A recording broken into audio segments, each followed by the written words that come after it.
ಒಬ್ಬ ವ್ಯಕ್ತಿ ಕ್ರೈಸ್ತನಾಗಿದ್ದ. ಆತನು ತಪ್ಪದೇ ಪ್ರತಿ ವಾರ ಚರ್ಚಿಗೆ ಹೋಗುತ್ತಿದ್ದ, ಹಾಡುತ್ತಿದ್ದ, ಪ್ರಾರ್ಥನೆ ಕೂಡ ಮಾಡುತ್ತಿದ್ದ. ಆದರೆ ಅವನ ಹೃದಯ ದೇವರಿಂದ ಬಹಳ ದೂರವಿತ್ತು.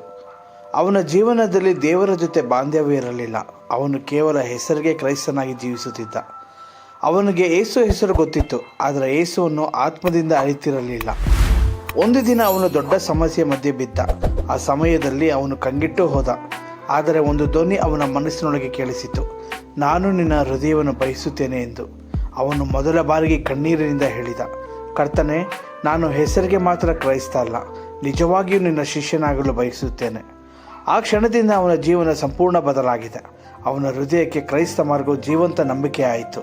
ಇಂದು ಅವನು ಹೇಳುತ್ತಾನೆ, ಧರ್ಮ ನನ್ನನ್ನು ಬದಲಿಸಿದ್ದಲ್ಲ, ಯೇಸು ಬದಲಿಸಿದರು. ಸ್ನೇಹಿತರೆ, ಕ್ರಿಸ್ತನನ್ನು ತಿಳಿದುಕೊಳ್ಳುವುದೊಂದು ಧರ್ಮವಲ್ಲ, ಅದು ಬದುಕು. ಹೆಸರಿಗೆ ಕ್ರೈಸ್ತರಾಗಬೇಡಿ, ನಿಜವಾದ ಶಿಷ್ಯರಾಗಿರಿ.